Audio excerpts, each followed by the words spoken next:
Lisa Graves' new book is called Without Precedent.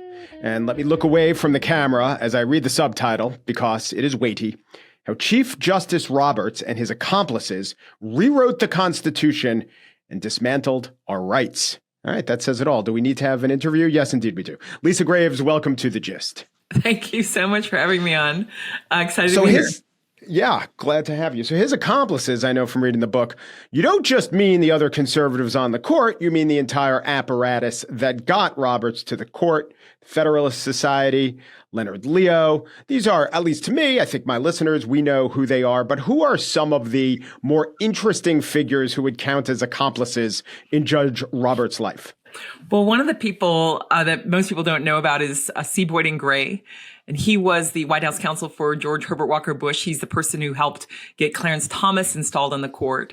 And by the time John Roberts was nominated to the D.C. Circuit and then the Supreme Court, Gray was basically orchestrating an outside pressure machine to try to get Roberts confirmed both to the lower court and to the Supreme Court, and orchestrating and moving a lot of money in that effort to get him confirmed and also to get Alito confirmed. And C.Boyden Gray is an heir to a tobacco fortune, but not just that. When I looked into him more closely, it turns out that his father was the person at the center of the Oppenheimer scandal in terms of, the movie that just came out a couple of years ago.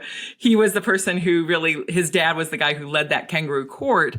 But before that, he was the man who ordered that Robert E. Lee, a big, huge painting, Robert E. Lee, be hung at West Point at the military academy. And he previously had been involved in the newspaper business. And when he had his nuptials, C.Boyden Gray's father had his nuptials, it included people in Nazi uniforms in costume in the 1930s. So I was just trying to trace some of those roots out of C.Boyden Gray, who passed away just a couple of years ago, but was instrumental in this court capture that John Roberts symbolizes.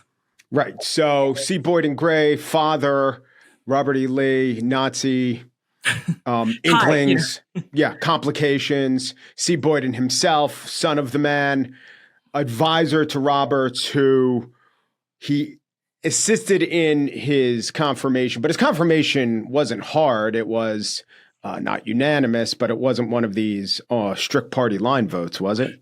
Well, so Boyden Gray was actually working with that group, which was called the Committee for Justice, to try to push Roberts onto the court when Democrats were holding him back when I was the chief counsel for nominations for the Senate Judiciary Committee. But as you point out, when he was confirmed in 2005 to the Supreme Court, it wasn't a straight party line vote or a near straight party line vote the same way that Kavanaugh was, for example. His vote had a couple dozen Democrats voting against him and a couple dozen Democrats almost, voting for him, hoping that he would be the man that he promised to be at the confirmation hearings versus the man he turned out to be. Well, also, he became Chief Justice. Boom, right into the Chief Justice role because Rehnquist, who was the Chief Justice, had died. That was kind of unusual. But from what I remember, and you remember more because it was your job, I think the hope was among the Democrats, the more moderate Democrats who voted for him or who on principle almost always voted for Supreme Court nominations of the president. Their hope was that he would essentially at worst be a Rehnquist figure. And Rehnquist had was very conservative and had a down the line conservative voting record, and also came under scrutiny for some personal questions or questionable decisions in his past. So am I getting that right? You were there. Was it essentially, well, if the worst we do is a new Rehnquist, that's not so bad? I think in some ways, because he was initially nominated to replace Senator O'Connor, that the hope was that he would be a moderate conservative and not as conservative as the man he clerked for. I used to joke at the time back in 2002, 2003, that the best thing that ever happened to John Roberts was that Clinton won the White House in 1992. That gave him, nearly 10 years to really schmooze in Washington, D.C. and build these relationships to help build up some Democratic support and some group support for his objective of getting on the D.C. Circuit and then ultimately on the Supreme Court. So I think that other than people like Ted Kennedy and at the time Chuck Schumer and Dick Durbin, who was not then the leader of the Judiciary Committee, that there were some Democrats that hoped that he would be more like O'Connor than Rehnquist, although he was ultimately nominated for Rehnquist's position, as you point out, because Rehnquist died that September, right before his hearings were scheduled to happen. Here's why I want to go back to the hope of the Democrats, or the Democrats who voted for him. And these were Democrats. Let's see, I'm just looking at the list. Robert Byrd voted for him, and some of the back when you could have Democrats in the Dakotas or Montana, he got their vote. He got Christopher Dodd's vote as a Democrat. Russ Feingold, who you probably know a lot about, very liberal member, Wisconsin senator. But here is my question.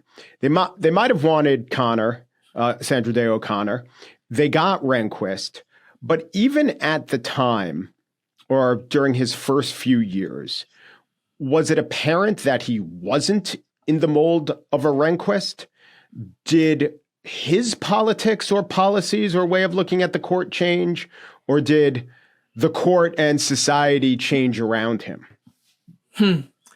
That is a great question, Mike. You know, my belief, based on looking deeply at his record, is that he has been pretty unyielding in having these hardcore Reagan Revolution beliefs from the start of his career.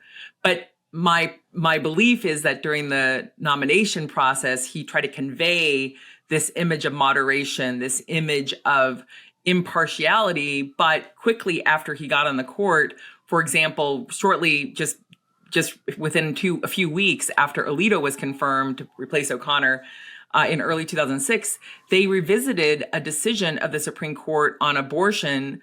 They didn't overturn it in that particular case, but in that case, they picked up a decision basically that the court had issued just a few years earlier with O'Connor as the deciding vote, and revisited it and reversed that precedent on late-term abortion, for example. So early on, that was happening, along with the dramatic change on the issue of gun policy, where the court overturned more than a century of federal precedents involving restrictions on guns to say that the District of Columbia and also Chicago could not bar handguns. And so there were certainly some early signs after he was confirmed of this desire to overturn a substantial body of law, recent and older law, but it really started going into overdrive with Citizens United and the voting rights cases.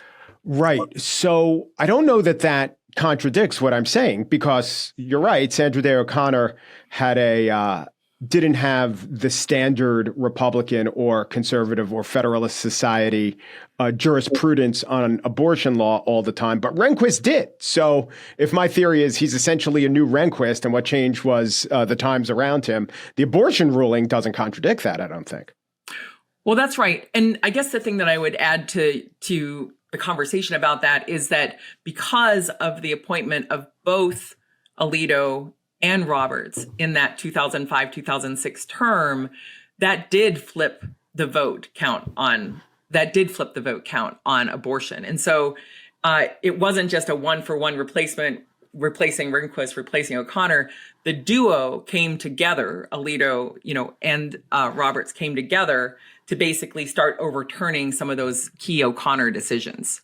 True, although not Bush v. Gore, which O'Connor talked about regretting. But without that, Bush wouldn't even be in place to appoint these guys. But this is really interesting, and not even where I wanted to take it, but since the conversation's gone there. What had happened is, as I see it, there have always been conservatives on the court. And Alito was a fire-breathing one, although a likable one, apparently, according to people who knew him, including Sandra Day O'Connor. And Rehnquist was a very reliable, down-the-line conservative, even, hailed or very respected figures like Whizzer White, certainly a conservative. And what happened was, among other things, but the conservatives went from being a annoying or interesting or intellectually stimulating minority to the majority. And then even if nothing else changes, once the people who are raising points that were hard to deal with and using phrases like argle bargle, once those people go from the minority to the majority, it may seem like everything's changed, but all that has changed was the head count. Well, it is true. The head count changed, and that was one of the objectives. One of the things that I think people, given the rhetoric around the Supreme Court over these past 3 decades, I think people don't realize that as of the present moment, 75% of the Supreme Court justices have been appointed by Republican presidents, just through both just the expanse of time and some manipulation, as we all saw in 2016. So, but, right, there was definitely that. And Jimmy Carter getting no appointees, had a role, things like that. There's that. But the reality is that the Republican Party has appointed the overwhelming majority of justices to the Supreme Court, but they weren't getting what they wanted out of those justices.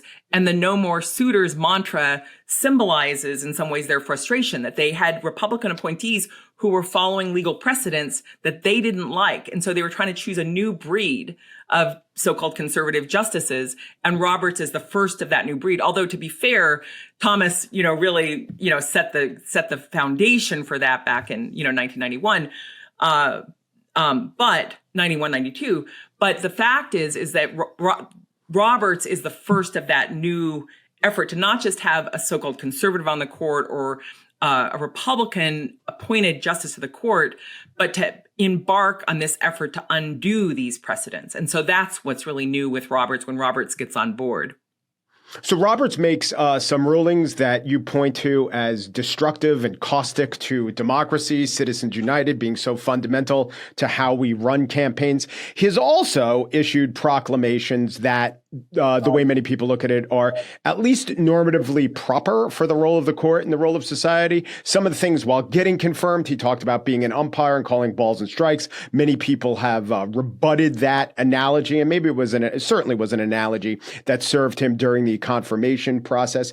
But he has also said there are no Republicans or Democratic judges, and he has even, I would say, gone so far, but maybe you would argue, done the de minimis thing of putting out public statements, slightly rebuking some of the Donald Trump statements about his authority. So in your estimation, is he really a person, truly, who believes in upholding the reputation and legitimacy of the court? Or do you think that these words are a smokescreen? He doesn't really even believe that the court has or needs to have legitimacy. He just more recognizes that if the court is seen to have legitimacy, his and his accomplices' agenda will get through. Well, I'm tempted to affirm what you said, but the fact is that I don't know what he actually believes. What I know is what he writes and what he says. And some of the things he says, I think, then are disproven by the actions that he takes. And so it's a case of following his actions versus his word or his rhetoric or the spin of a very talented oral advocate that he was, who was appointed to the Supreme Court. And so the question of the Supreme Court and Donald Trump, I think, really does reveal maybe the truth that is within your question, or at least my truth within your question, which is that decision. We're not having it. No. We can't having any of that. No, my truth.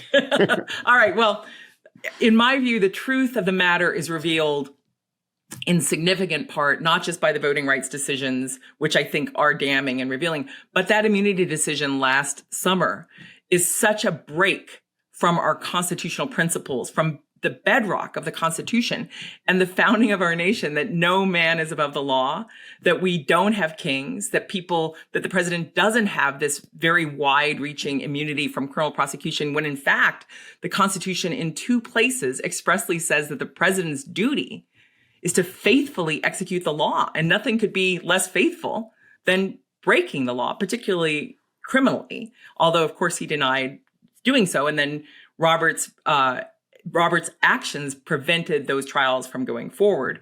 But the fact is that when you look at that decision last summer, that the New York Times detailed how he orchestrated that decision, combined with this series of rulings this year, this emergency docket in which the Roberts court has systematically overturned nearly 24 temporary restraining orders that were based on longstanding legal precedents to block, at least temporarily, some of these actions by Donald Trump because of the irreparable harm they would cause while the issues were being resolved.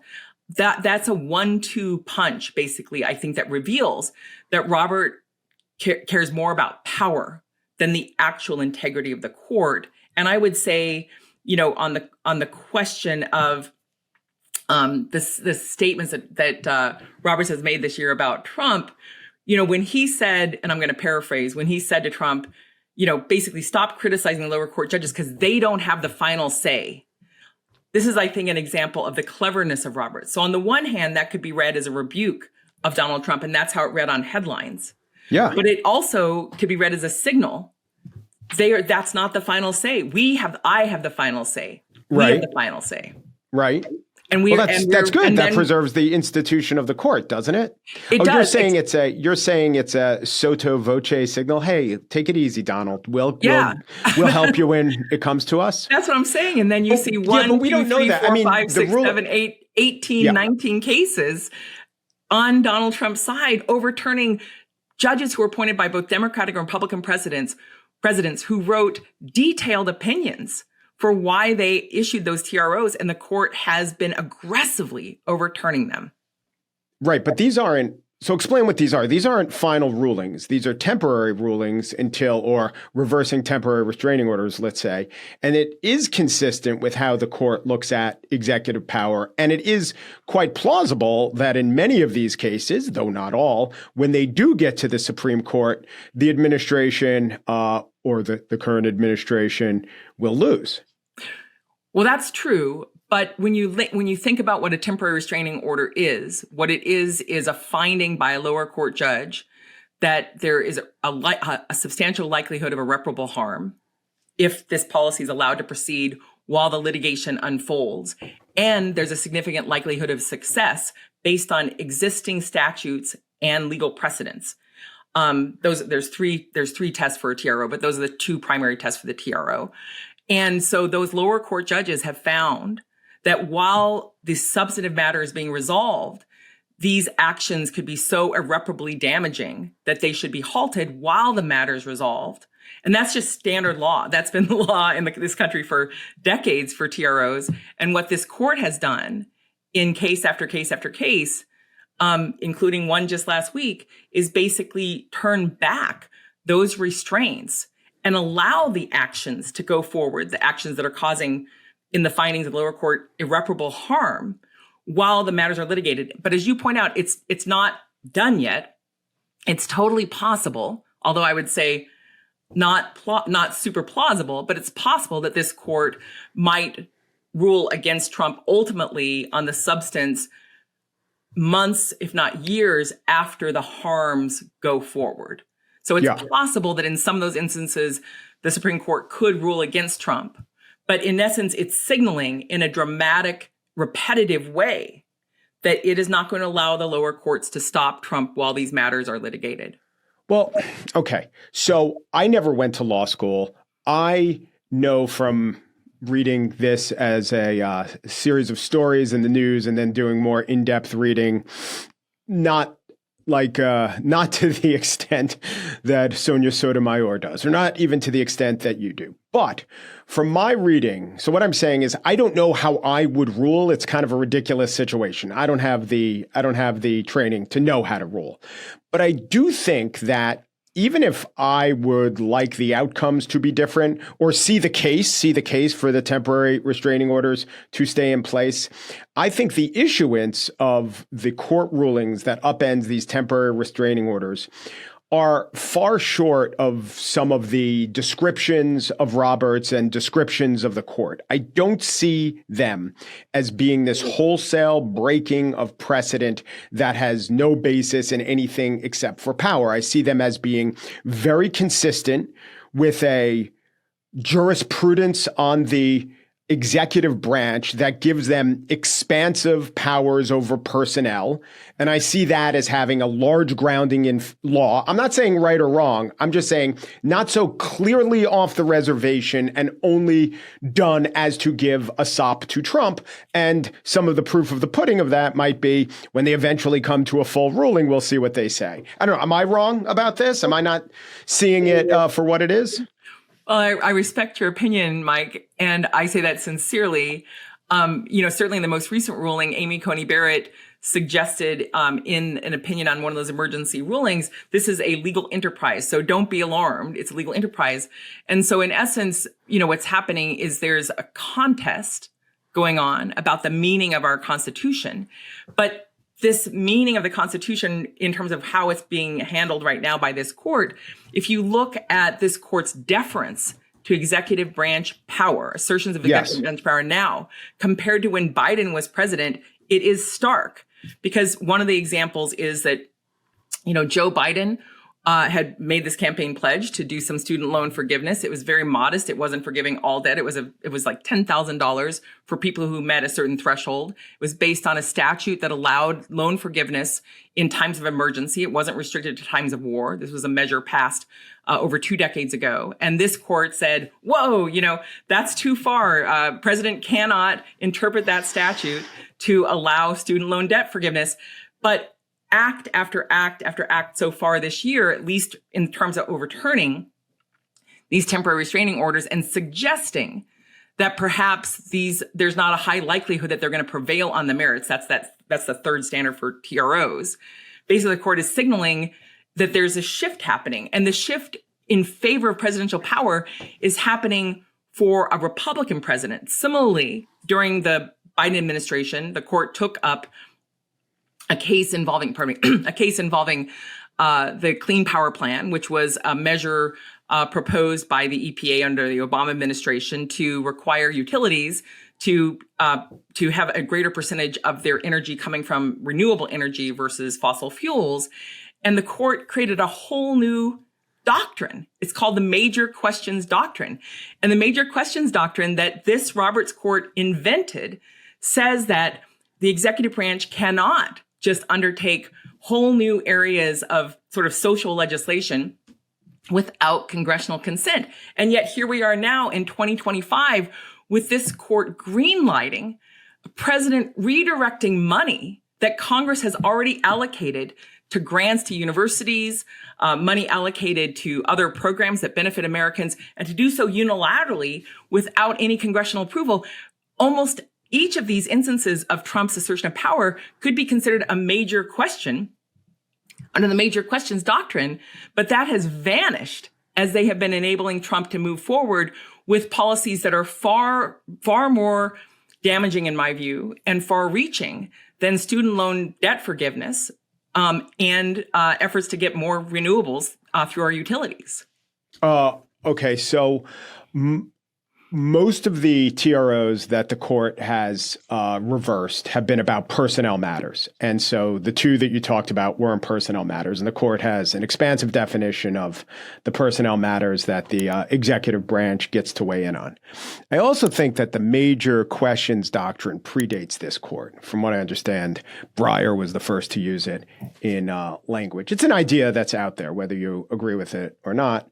And then I'd also say that Biden trying to do an executive reversal of student loan was very much similar to Trump's attempted reversals of, say, the tariff policy, which is clearly enumerated to Congress, and the court hasn't ruled on that totally. And in fact, if a ruling comes down where they say, no, this is clearly in the Constitution and the executive branch has overstepped its bounds, would you look at it like this was a 1 out of 19 rulings that the court got right? Or would you look at it like, okay, when it's not personnel, but when it's something clearly rooted in the Constitution, of which we have an apples to apples comparison of something that Biden did, the court was consistent?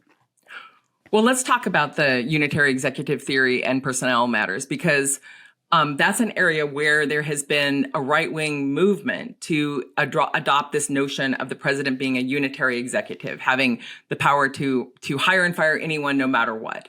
That actually is not the law in the United States. There's a whole set of statutes that involve the rights of federal workers. There's congressional allocations of budgets to support the work of those federal workers. Those budgets are passed by Congress and signed into law by a president. There are independent commissions and boards that Congress has created in ways that are designed specifically to prevent someone from being fired without cause. The court has just taken up the invitation of this administration to overturn Humphrey's executor, which is a case that's been on the books for nearly 100 years, 90 plus years. And that case, every other president has honored, and it restricts the power of a president to fire these members of these independent boards. And so it's not as though the court is passively accepting a long-standing legal basis for these personnel actions. It is actively aiding in this remaking, in essence, of personnel policy to allow the president to do this in these unilateral ways. And the tariff issue is a similar issue in the sense that, like you said, that is also a power that's committed to Congress, that the president, can weigh in on and be part of that process, but it's not a unilateral power. And yet, again, in this past month, the court has weighed in a way to allow the president to assert that power. And then just quickly on the major questions doctrine, it's not as though it was never discussed anywhere in time, but it was never the majority rule at the Supreme Court until this. So I guess I was just focused on the word invented. I want to get to a couple of other areas that somewhere we agree, somewhere we disagree, but that's not even the important thing. I'll interrupt you. Just sorry, Mike, but I would agree that there could be some consistency depending on how things turn out as you laid out. And I'm not trying to be obstreperous or overly. No, not at all. I appreciate that. I heard that in your original answer. I appreciate this conversation with you very much, to have this exchange of ideas. Yes. Oh, absolutely. So in the book, you talk a lot about voting rights and Shelby County, which is the Alabama county v. Holder, and this undid many aspects of the Voting Rights Act, including preclearance. And I will give you, this is one I know without having to go to law school, I'd have voted on that, which is there still is demonstrably a reason to get clearance before you change a law, because the voting rights of Black people not only have, but a lot of evidence at the time that Shelby was decided indicated that the voting rights of Black people were still not up to par, and the same as white people. So that's what I'll say. However, the consequence of Shelby, I wonder if you've ever looked at the different studies about what actually happened to the Black vote, or just the Black vote in the former states of the Confederacy since Shelby, and how much that matters.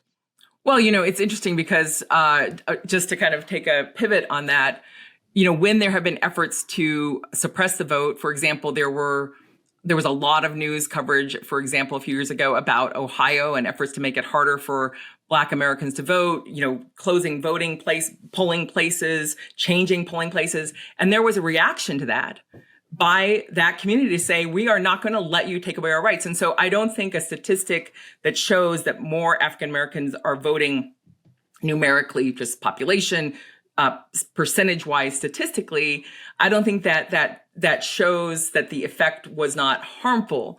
I think that one reading of the effect of these voter suppression measures, efforts to make it harder for Americans to vote, has been that there's been a tremendous resilience by Americans to say, we will not let you do that, and actually outrage that motivates people to vote and say, we are not going to tolerate that. And so I think that, in the face of this effort to make it harder for Americans to vote, particularly African Americans to vote, there's been not in every single election, but overall statistically, a reaction, like not the Streisand effect, but sort of that thing, a boomerang effect in a way. Yes. Some of those measures. We don't agree. We don't disagree on this. Exactly. This counter mobilization. This always happens. Happened in Ohio, happens in North Carolina. And I was just looking at the latest statistics for there's the 2024 election. If you go state by state in the former states of the Confederacy, you see in Alabama, the percentage, 2024 is not a good judge maybe because Donald Trump got a lot of white people out to vote. But in election after election, the former states of the Confederacy, the black percentage of the population that voted was greater than the white percentage of the population. And this was not true before Shelby. It might not have been because the Supreme Court got it right. But my point is that if we look at the impact of Supreme Court rulings and we talk about them in such dire terms as making the court illegitimate, eroding our democracy, being accomplices or handmaidens for this right-wing cabal, I think it overstates things. I think it convinces people that the court has a greater effect in many instances than it really does. And I also think there is an argument that maybe the court actually backed into getting it right, in that if the general idea was you don't need these laws to keep black people from the polls, well, they did away with the laws and a greater percentage of black people went to the polls. You know, when I think about the voting restrictions that have happened since Shelby over the past decade, one of the things that we've seen has been efforts to make it harder for people in cities, for African Americans to vote. We saw efforts to change the IDs that were required, a whole set of measures in Wisconsin and North Carolina, for example, that I've studied quite closely. And part of what's happened in some ways is they've made it harder. You know, so it's a longer day, it's a longer line to stand in for African Americans in many of these jurisdictions than it is for whites in white jurisdictions. That's one of the effects we've seen. And then we've seen that is true. Sorry to interrupt. This is factual. In Wisconsin, was that affected by Shelby? Were there preclearance edicts in place? No, Wisconsin had a measure that was adopted after Obama became president, when Scott Walker was the governor. That measure was a voter ID restriction. What happened after the Shelby decision is that other states that were subject to preclearance, so Wisconsin wasn't subject to preclearance because it didn't have a history of discrimination in the right to vote. Right. It was not a state in the Confederacy. Yeah. But Texas and some of these other states. But my question, did any Supreme Court ruling have an effect, or did Shelby have an effect on Wisconsin in any way? Well, when you look going forward between Shelby and Rucho, the case involving maps, both of those do have an effect. Shelby in particular is specific to the preclearance cases. But what you saw was those states in the preclearance, either preclearance states or cities, immediately started adopting these same types of restrictions on voter ID. But more than that, they started changing the locations of polling places without preclearance, changing the rules for voting without preclearance. And so it was an array of actions that happened in response to Shelby. But you're correct, Mike. Shelby in particular was about preclearance. It wasn't about the rules nationwide in term, because not all states were subject to preclearance, to the extent that that decision focused in on that part. Right. And I will say Wisconsin is a glaring example to this day of the disparity between black turnout and white turnout. One of the greatest, with white turnout being, the latest, November 22. And I think midterms are a much more accurate gauge of the suppression efforts and just maybe even the appetites to vote, because they don't depend on one charismatic figure at the top of the polls or one polarizing figure. And black turnout rate in Wisconsin, 38%, white turnout rate, 62%. My goodness. So let me ask you about one other thing that you discuss in the book, is how often the Supreme Court contradicts the will of the people. Now, that's not their job, but if they do it again and again and again, we could say something's wrong. So what are the areas in which you say, I know Dobbs and abortion is one where the public's on one side and the Supreme Court is on the other. What are some other big ones?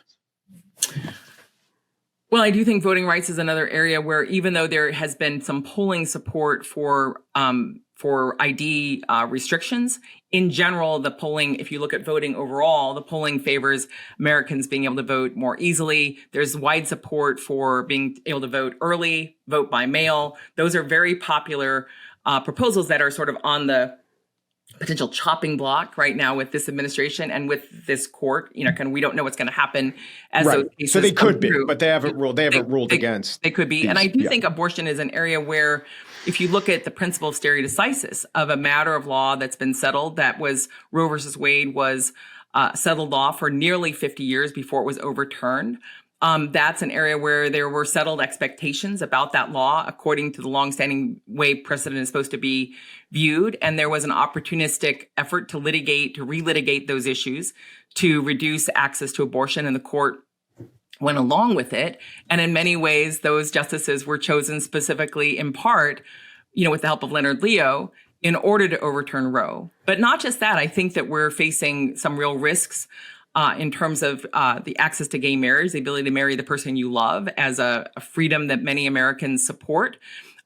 Certainly, Justice Thomas has suggested that that's on the chopping block, and has suggested that even Griswold versus Connecticut, the case that said that states cannot restrict access to contraception, that case was specifically singled out as a potential area to overrule by Thomas. And that's because in many ways that decision is the foundation for Roe. This notion that states should not be able to limit people's access to reproductive rights or to contraception. Those decisions, if they fall under this court, would be deeply unpopular. But, Thomas, for example, even just this past week has suggested, look, we should just ignore whatever precedent we don't like, basically. And so I think everything is at risk. And I want to go back to something you said earlier about, I guess you described the danger of describing this situation as dire, but I really do think it is dire, Mike, in my opinion.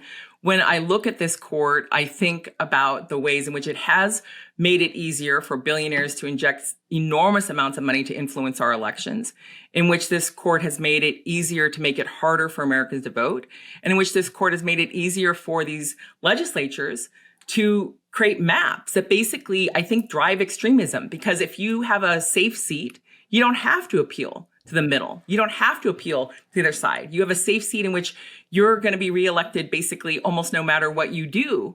And that is not a process that was really in place. Those three decisions were not in place prior to Roberts coming on the court. And I do think, looking at Roberts' determination to overturn the preclearance provisions of the Voting Rights Act, I appreciate what you said about the fact that there was ample evidence. In fact, the congressional record was thousands of pages long, justifying the Voting Rights Act and the renewal of it, the extension of it for 25 years.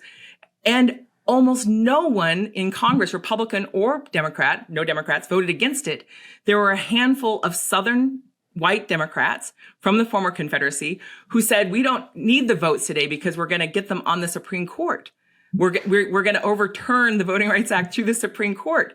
And that Voting Rights Act, that's a classic area where if this court were modest, if John Roberts were the modest, neutral umpire he claimed to be, he would defer to the findings of a Congress that overwhelmingly voted for the Voting Rights Act and was signed into law by George W. Bush as an extension. But he disregarded those factual findings in order to impose his own view on preclearance and to take out this important protection for voting rights in America.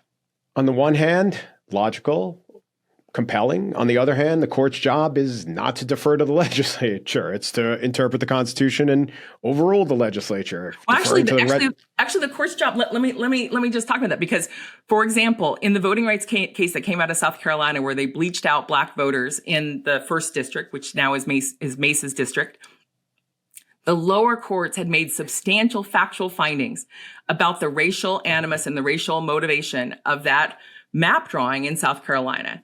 It was a 3-judge panel. They unanimously found and detailed how the map was run, how the statistics were worked, how it had this racial effect and desire. And this court, which if it were acting as a proper appellate court, would defer to those factual findings below, instead disregarded them and decided to allow to allow that gerrymander to continue. When Roberts, similarly, in the Voting Rights Act case in Shelby, he had some obligation as a co-equal branch to have some deference to the detailed findings of numerous committee hearings about and he disregarded them. And I do think that that is a fundamentally arrogant action, but also it's one that has been, I think, deeply damaging to our democracy. One thing that you do is, so earlier I asked you about the instances where the courts have contradicted public opinion, gone against public opinion. But there have also been many instances where the courts have aligned themselves, or the court, but the 6 conservative justices, or at least a conservative majority, have aligned themselves with public opinion. I look through all the cases that you cited and all the cases. The New York Times does a pretty good summary of the biggest cases of the last few years, and then they compare it with where the public stands. And if there's a correlation, I haven't done the scatter plot, it's an extremely, extremely small one. Sometimes the court runs afoul of public opinion.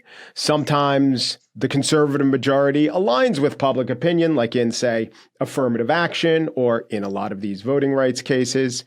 And I wonder, so then what's to do with that? I know everyone could always point to the examples that prove their case, but since the court, their job is not to be beholden or a vassal of the public. Those are the other elected branches of government. Since that's not even the court's job, how powerful an argument is that really when there are I find as many counter examples as examples? Well, I appreciate the argument that you're making. And I don't have the scatter plot either, but I do think that this court has been moving the law, changing the law in ways that align with this longer-term right-wing legal agenda, including on these issues of personnel, like Humphrey's executor and more. And that movement, is happening in a context in which the United States voting population is very closely divided. And so I don't think that you can say, like, on X issue, it's, maybe there's 53% in favor of this opinion and maybe there's 7% opposed, or it flips over. I guess I reject the premise that it's just sort of business as usual. I think what's happening when you look at the substantive decisions of the court, regardless of whether this particular decision may be popular, depending on how the poll is worded and who is polled, how they make up the polling, how many independents, how many Democrats, how many Republicans they assume, et cetera. I think when you look at the actual substance of the rulings of this court, it has been acting in substantial alignment with this right-wing movement of the very same types of groups that not only helped get these judges installed on the court, get them confirmed, but then have been coming to the court with amicus briefs and more and litigation to try to change the law in the ways that they want. And so I mean, polling, we could have a much longer conversation, I'm sure, about the hazards and weaknesses and deeply problematic state of polling in America. I do think some of the decisions are deeply unpopular. Dobbs proved to be both unpopular in polling and then also in actual voting by the public when they had the chance to vote for it in ruby red Kansas or Ohio or other places. But I think when you draw the lens back and you look at the substantive effect of these decisions, is that this has been a revolution in the law. It has dramatically changed people's rights and done so in ways that, may or may not be popular in the moment and the consequences may not be apparent in the moment until later, like we've seen with the changes in the gun law. There's longstanding support, wide support among Democrats and conservatives and independents for common sense gun regulation. This court, shortly after Roberts was confirmed, went out of its way to change that interpretation of the Second Amendment to allow the NRA and these other gun groups to challenge the constitutionality of gun laws. At the point that happened, some of these outside groups were even trying to get states to stop barring machine guns. Not just that we have super semi-automatic guns right now, but like literal machine guns. And we've seen that litigation continue with the Bruen case, which was written by Clarence Thomas and has been widely criticized for its notion that only gun laws that existed, basically the equivalent gun laws that existed in 1791 or 1865, should be allowed. That's an area where this court has dramatically changed the law, dramatically changed how the law should be interpreted in ways that definitely are at odds both with the substantive legal precedent and history and with the popular view of the ability to have some common sense gun regulation. Yeah. So would you say then that on the many cases where the public is aligned with the court, like the age verification for porn sites, this was a 6-3 decision where the conservatives were the 6, the liberals were the 3, but the public's with the conservatives, or opt-outs in school discussion about sexuality and gender, same 6-3 split, public is with the 6, or in transition care for trans youth, these aren't substantive. These aren't the kind of decisions you're talking about. Oh no, those are substantive decisions. I personally, I do support the age verification, for example. I think that the decision on opt-out is going to be an enormously challenging decision for schools to deal with, and the notion that that should be embraced as a Supreme Court matter, I think, is problematic. And obviously, the trans issues are continuing to be litigated. And there's a lot of, varying public opinion about what people's rights should be. But I also think that, so I'm not saying that the court all of its decisions are deeply unpopular. I take your point that there are some of these hot button sort of wedge issues, social wedge issues, where the court has ruled in a way that is aligned with a majority of a particular poll, and that poll may be enduring or semi-enduring. So those are definitely substantive decisions. I don't think that means that the court, I don't think that redeems the court for its other decisions. And I actually take issue with a couple of those decisions that you mentioned. But I think that, like, looking at, for example, the affirmative action case, or the case involving college admissions. Yeah. So that's an issue that the right has tried to move to the Supreme Court numerous times over the last, 50 years, basically. And they finally got a majority to say that the universities, Harvard and UNC and other universities by extension, could not have these programs for the admissions to diversify the student population in the particular terms that were argued in that case. And your point was that people don't like affirmative action, or that there's a popular opposition to affirmative action. I think it depends on how, in some ways, on how it's defined and what it means, because what we've seen in the how is actually being used, or how it's being used, and we've seen this backlash to diversity, equity, and inclusion being fomented by the right, by some very powerful institutions and individuals on the right, and now we've seen it embraced as national policy, taking down temporarily the photos of, at the Pentagon that involved highlighting the contributions of Black members of the military and Native American members of the military. We've seen this effort to take out of our national parks any representation of Harriet Tubman leading people to freedom from slavery, and trying to minimize or erase that history. So, that I think is not popular at all. But in the mind of some of the anti-affirmative action, anti-DEI advocates, this is a legitimate activity on their part to basically erase, not just like make it harder in some ways by not having diversity be a factor for hiring, for example, but actually to erase our history. And I do think, like, and I'll say something sort of controversial, I suppose. Maybe what I said is all controversial. I don't know, Mike. But, it is not lost on me that the person who is chosen to head the Department of Defense, Pete Hegseth, is someone who has had a very spotty record before that job. And he's gone out of his way to make it harder for women to serve in the military. He's certainly made it impossible for trans people to serve in the military. He has gone out of his way to change the history, kind of how history is thought of in the military. And if he's not an affirmative action mediocre white guy nominated to the job because of his Fox, his Fox celebrity, I don't know what would be a more affirmative action, if affirmative action is a pejorative word, would be than putting someone like Hegseth in charge of our Department of Defense.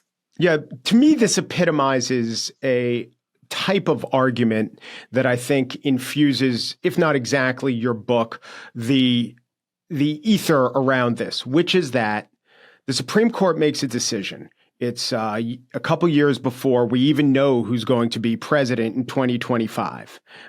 In fact, maybe at the time of their decision, it was unlikely, given all other options, that it would be Donald Trump.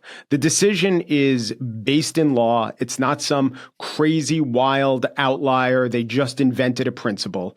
We all know that Sandra Day O'Connor even talked about in the last big, or one of the last big affirmative action rulings, the idea that you wouldn't need affirmative action in the 25 years that was the time period between that and Students for Fair Admission versus Harvard. So what I'm trying to lay out is this was a perfectly sound, whether you agree or not, this was not a radical decision. In the wake of that decision, all these things that you're talking about and talking about Pete Hegseth as mediocre white guy and whatever Trump does with DEI and the Smithsonian. But those two aren't connected, except in maybe Leonard Leo or whoever wanted Roberts on the court, also perhaps wanted Hegseth in the Defense Department. But we don't know that. It's so tenuous. What Roberts and the Robert court was doing, maybe in some rulings, was this wild, out there, radical agenda, but in other rulings was just very much mainstream thinking, certainly of the American public, and not even just of conservative jurisprudence, just jurisprudence. So I think there is a conflation between court rulings and then the related issues in the world that don't exactly or even orthogonally come from the court rulings. Well, I appreciate that observation about the affirmative action case in 2023, the Harvard and UNC case. Obviously, that was before Donald Trump became president. And as you point out, it wasn't clear at that point whether he would win that effort for a second term. So I don't think they were ruling in that way so that Donald Trump could appoint someone like Hegseth or, other people to these positions, regardless of their relative merits compared to other people. I don't make that argument in my book. I don't make that argument in general. I was trying to describe, though, in my view, one of the consequences of this part of this right-wing movement. This attack on affirmative action is not just about admissions. It's been part of a broader, well-funded campaign against diversity, equity, and inclusion that then, has been embraced by this new administration and embraced by it before in the first administration as well, as part of this, I think in some ways a bit of a backlash to efforts to consider diversity and equity and inclusion as part of the hiring process or the admissions process. But, I take your point in terms of conflation. I'm not trying to conflate it in the sense of this was the intent of John Roberts or the intent of this Supreme Court. What I'm saying is some of these decisions have antecedents and precedents. It's all part of it. You're saying it's all a movement. It's all part of a movement. But if there are some parts of the movement that are outrageous and other parts of the movement that are at least colorable by law, I think a distinction could be made. Someone could also take that 6-3 age verification ruling, which you said you agreed with the 6, and say, oh, this is part of, and then I could spin out a story of suppression of sexuality or women. And it is part of that movement too, Leonard Leo being a pretty devout Catholic. It's like you could always do that. For kids having access, I think that there are age limit rules. In fact, by the way, one of the things I noticed, and I think I put in the book about the NRA's website, is they object to having an age verification panel for accessing their gun promotion. So but I believe in that. I think that that's appropriate. Now, you and I could have other debates about other things like sex ed and, what, can kids be taught or how would they, like, there's a whole set of social issues. But I do take your point in terms of there were legal arguments for and against affirmative action and admissions. I favored the arguments in favor of the policies that Harvard and UNC engaged in. That decision, I think it has very far-reaching effects, and it also helps sort of convey a sense of, I don't know if I would call it permission, but it certainly spawned a massive amount of litigation attacking companies for having a program to recruit pilots, or there's been a whole set of financial reactions to that decision to basically use that decision not just as a shield in the admissions process, but as a sword to attack programs at companies. And some of these groups are, in fact, as you point out or suggest, aligned with Leonard Leo or have been previously funded by Leonard Leo.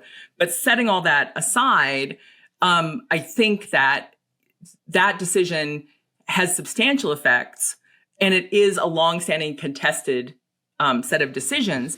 But I think there are other parts of this Roberts agenda that have been far more damaging in some ways, like the immunity decision and like the decisions on election issues. I want to ask you two more questions. One is, if the Trump immunity decision hadn't been handed down in the way it was, in the expansive way it was, do you think we'd see any differences in the Trump administration's behavior or tactics up to this point? I do. Because I do think that it affirmed in Trump's mind the myth that he was creating about him being politically persecuted unjustly, that this was wrong and unconstitutional, when in fact it was consistent. Those prosecutions, the prosecution in DC was consistent with the law and consistent with legal precedent, that a president could be held responsible. And in fact, during the impeachment, the second impeachment, people like Mitch McConnell and others said they were not going to impeach him because they thought he would be held accountable in the criminal courts. And so that decision did, I think, empower Trump. Now, Trump already had that notion in a certain sense of his invincibility, of his vast power, but to have the court ratify that notion emboldens him. And I think we've seen an emboldened Trump, not just because of him promising to go on this sort of revenge tour, or, how the many ways he's described it over time, but also because he said, also, this is my court. He even said that he was going to throw people in jail who criticized his court. And we don't, that hasn't happened yet, but he has seen this court as a validator of his actions. And I think that has made him bolder. Yeah. Of the 19, whatever the count is now, that the court has overruled on the shadow or emergency docket, I don't think any of them have to deal with what the immunity ruling was about, which is criminal liability of presidential actions. No, they're separate, but they are right. What I'm saying is he would have done this anyway, and I don't see him as the kind of guy who gets hemmed in by anything. He might have liked the ruling. I think his actions would just be the same. If that ruling had gone differently, he'd just have used it as a grudge. Either way, he'd do what he's doing. I don't know, but it's easy to speculate because we don't know. Like, it could have gone one way or the other. I do think it has emboldened him, and we even saw him around the Chicago deployment, talk about how he's president. He can do it whatever he wants. And, his lawyer, John Sauer, made the argument, about the SEAL Team 6. We haven't seen that, fortunately. But we have seen a president assert that he can send troops into cities in defiance of the non-requests of the mayors and the governors of those states. And that is extraordinary as well. And we've seen also in this past month a decision by a lower court that said these ICE agents can't engage in racial profiling. They can't just grab people because they look Hispanic or have a Latino last name. And that order was reversed in this shadow docket by this court. And now you have a president and some of his agents emboldened to say, yeah, we can just grab people because you look Latino. And I think that is deeply damaging to our culture, to our society, to the notion of being a free society where we don't have to have our papers. I travel with my passport everywhere now. I've been asked many times whether I'm Latino. I'm not Latino. But, we're in a new world. So the last question I want to ask you is, what do you think the proper sanction or rules should be about what Clarence Thomas and, to a perhaps lesser extent, Samuel Alito have done in terms of taking the largesse of friends and donors?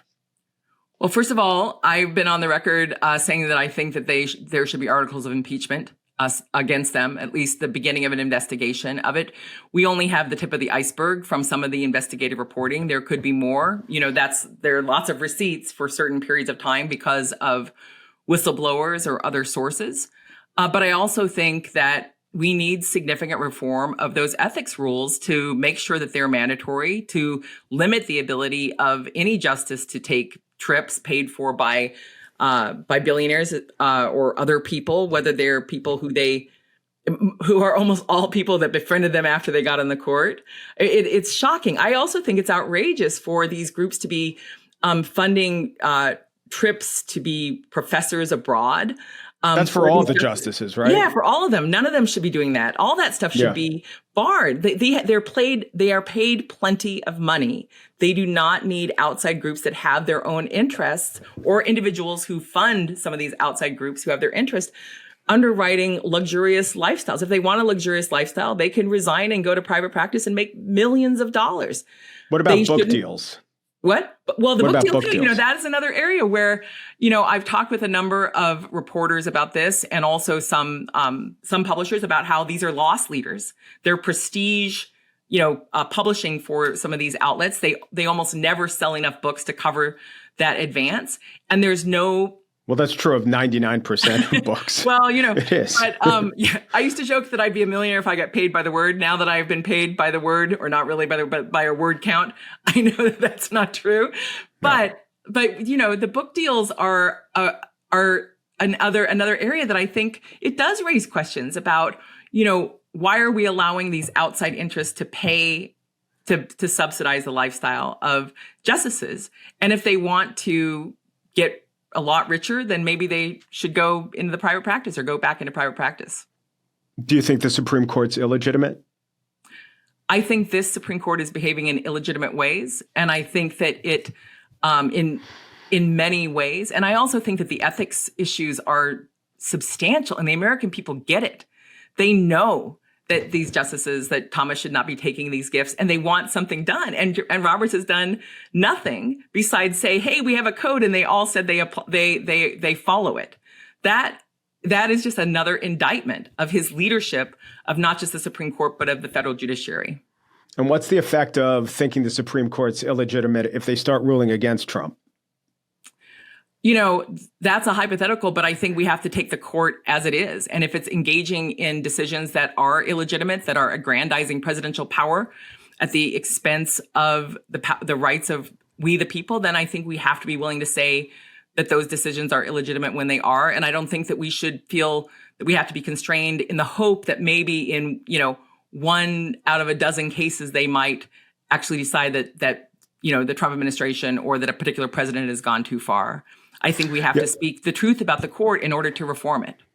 I look at it differently. I look at it, sure, if it qualifies as illegitimate in a pretty strict definition, you could call it that. You could always use correct labels, but it comes at a gigantic cost. And the cost of using these labels wantonly is that you need to give the devil the benefit of the doubt, or the due protections of law, like they say in A Man for All Seasons. Well, I would say that's exactly the quote that should be applied to John Roberts. They've cut down the laws and made and cleared the way for the devil to blow through England under A Man for All Seasons. The fact that this court has both issued that unprecedented immunity decision and has aggressively been stopping these lower court rulings, I think it is damning. And I think we are at our peril if we do not speak candidly about what's happening both to the country and through this court, and the effect of these decisions on the meaning of law and freedom in America. you and I are going to have to agree to disagree on that, I suppose. I don't think I behaved wantonly in any way, but I do think that we have to be able to talk candidly about what this court has done over these last 15 months. And it is an extraordinary rewriting of the rules to benefit Trump.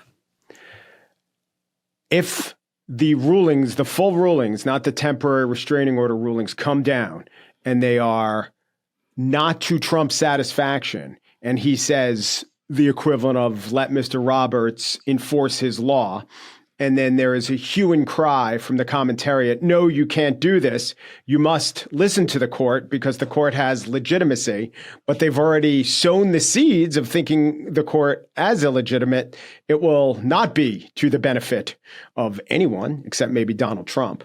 So that's why my theory, my thinking about all this is let's consider the label illegitimate a very, very, very much in case of dire emergency break glass. And it's not the Dobbs ruling and it's not even the immunity ruling. It's something that's so clear, and it's definitely not any of the environmental rulings. These to me are just rulings firmly within conservative jurisprudence. It comes at a really high cost. You play with fire. Now, I know what you're going to say, that the Roberts Court is the one playing with fire. Because J.D. Vance already said that that's exactly the approach the administration should take. They should say, go ahead and enforce it. You know, that's already, part of the mantra of some of the Project 2025 group that's within the administration in terms of these issues. And it's right. So wouldn't you like a good counter argument?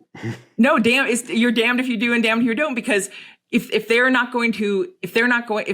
administration will not follow the law, and this court has already basically paved the way for them to not follow specific statutes, precedents that they don't like, including Humphrey's executor, they're allowing that firing to continue, to go forward while that case is still legal precedent in the United States. We're already in the break glass period, not break glass in a, break the emergency glass, ring the bell. That in fact, we are in a crisis. We are in a constitutional crisis. I understand that you don't agree that we're in a constitutional crisis. I believe strongly that we are. And I believe that we have to talk about it as the constitutional crisis that it is. But I really appreciate having the chance to have this debate and conversation with you, Mike. I really appreciate that you were willing to have me on to talk about the book and about these ideas. Well, I would define constitutional crisis has no agreed upon definition, but I would define it as contradictory rulings that have no clear answer.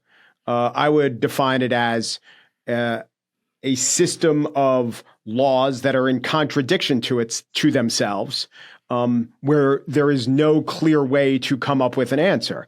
And so far, even though there have been a lot of rulings that you and I both decry, that's not the situation.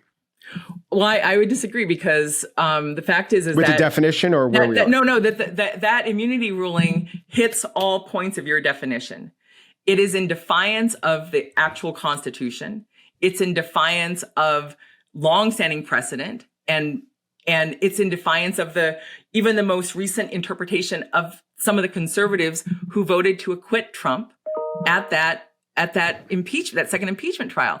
That decision is like a whole it's not just, oh, well, we previously said that you can't, charge someone with any criminal liability for giving a pardon, which I, by the way, would have revisited. I don't think the pardon power should be subject to bribery. But let's leave that like tiny exception to the side. The reality is that this was a decision that was in defiance of longstanding core law in the U.S. The constitutional crisis began then. But I would say, in terms of crisis, like let's set aside that big term, the term that you were defining.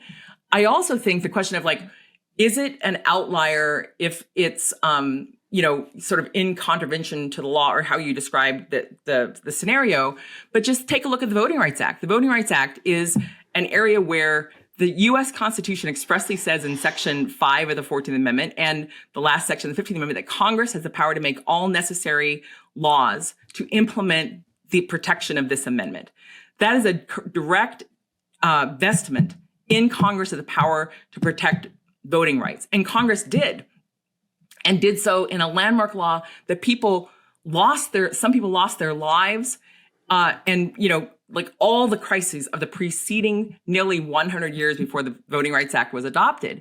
And Roberts set that aside. Roberts took it upon himself as the Chief Justice of the Supreme Court to ignore those findings of Congress, which Congress had a right to make, and well made those findings in order to implement its constitutional power under Section 5 of the 14th Amendment and the 15th Amendment.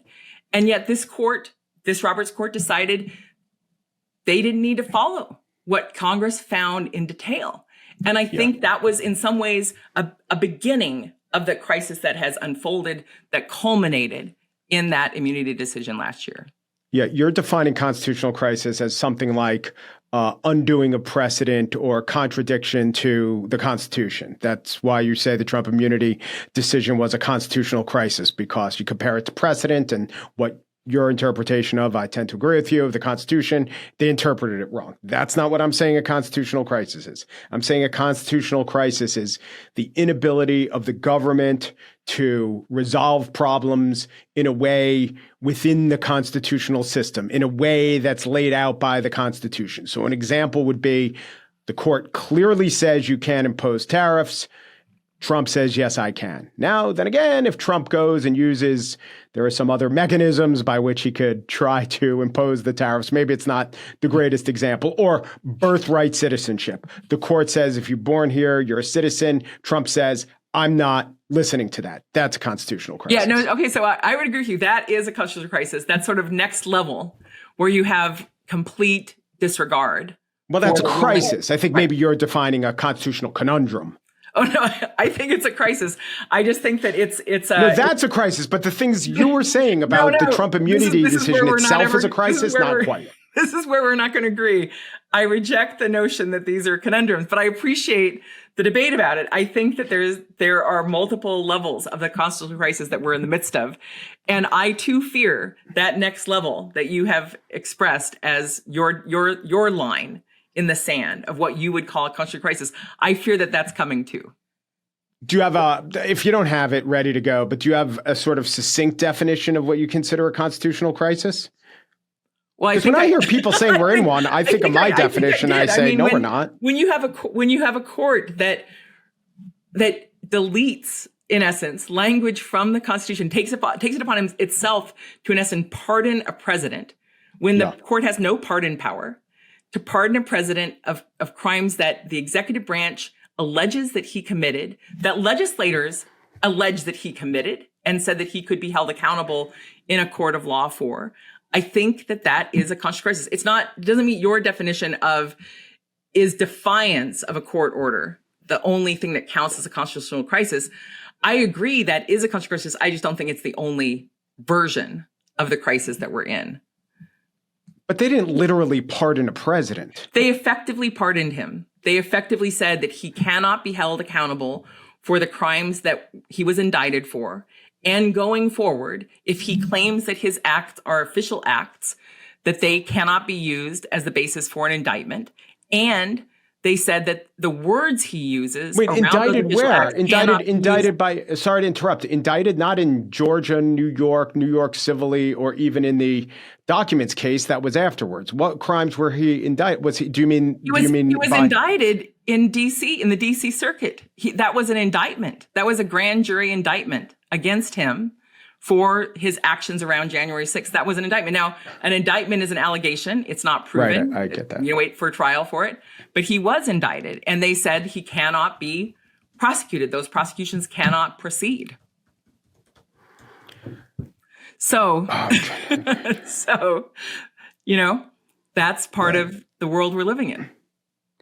The name of the book is Without Precedent, How Chief Justice Roberts and His Accomplices Rewrote the Constitution and Dismantled Our Rights. Lisa Graves, thank you so much. Mike, thanks for having me on. I really appreciate it.